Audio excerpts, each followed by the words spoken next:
Hi friends, வணக்கம். பிரபஞ்ச அழகி யூடியூப் சேனலுக்கு உங்களை அன்புடன் வரவேற்கிறேன். இன்றைக்கி என்ன ரெசிபி தெரியுமா? பார்த்தா உங்களுக்கு ஏதாவது புரிஞ்சிக்க முடியுதா? முடியலையா? இன்றைக்கி சாமை கஞ்சி பண்ண போகிறேங்க. பாருங்கள், சாமை ஒரு 100 கிராம் எடுத்துகிட்ருக்கேன். அதை என்ன பண்ணணும் அப்படின்னா, போட்டு ஒரு 4-5 முறை நல்லா கழுவணும். கழுவிட்டு ஒரு 1/2 hour ஊற வைக்கணும். ஊற வச்சுட்டு அப்படியே குக்கரில் போட்டுற வேண்டியதான். போட்டு கொஞ்சோண்டு கல் உப்பு போட்டுட்டு ஒரு 3-4 விசில் விட்டால் அது நல்லா வெந்துடுங்க. அது வெந்த உடனே அதை கீழே இறக்கிட்டு, இங்கே பாருங்கள், தேவையான அளவுக்கு தயிர் எடுத்து வச்சிட்ருக்கேன்.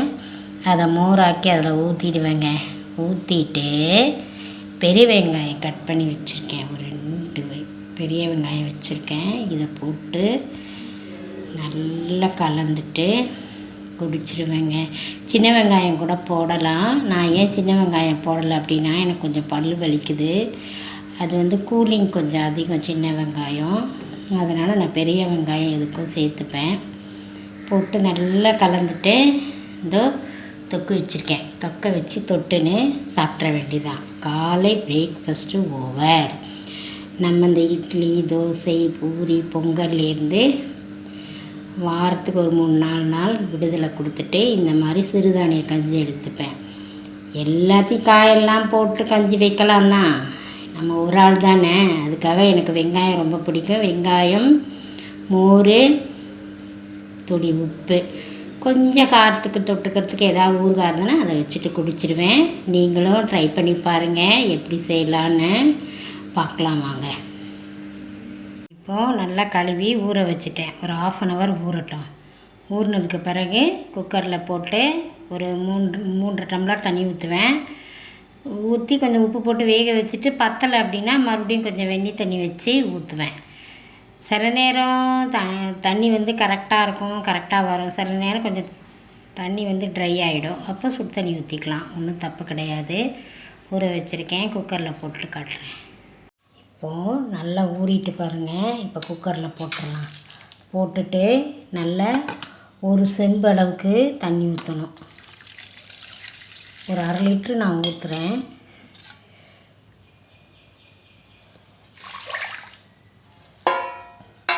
அரை லிட்ரு தண்ணி ஊற்றிடலாம்.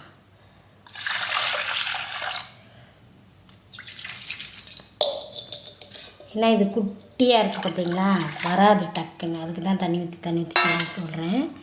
அப்புறம் கொஞ்சம் கல் உப்பு போட்டுக்கலாம், அவ்வளோதான். இப்போ குக்கரை மூடி ஒரு 3-4 விசில் விடலாம்.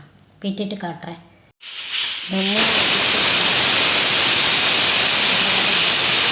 ரெடி ஆகிடும்.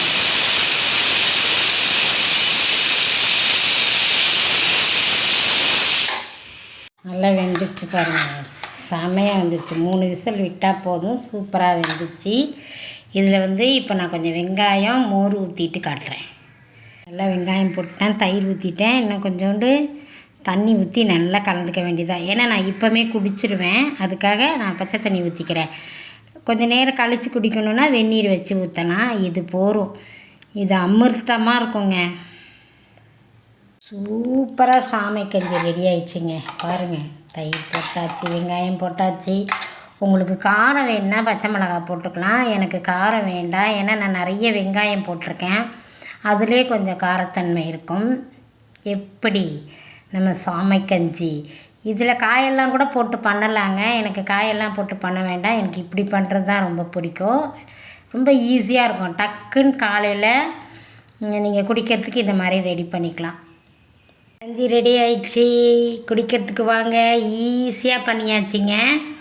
காலையில் நீங்கள் டிஃபன்லாம் பண்ணும்போது சைட் பை சைடாக ஒரு குக்கரில் கொஞ்சோண்டு என்ன மில்லட் இருக்கோ அதை போட்டு ஒரு 1/2 hour ஊற வச்சுட்டு கொஞ்சம் தண்ணி உப்பு போட்டு வேக வச்சு ஒரு 3 விசில் எடுத்துகிட்டு கொஞ்சம் தயிர் வெங்காயம் போட்டு கலந்து குடிச்சிங்கன்னா தேவாமிர்தமாக இருக்குங்க.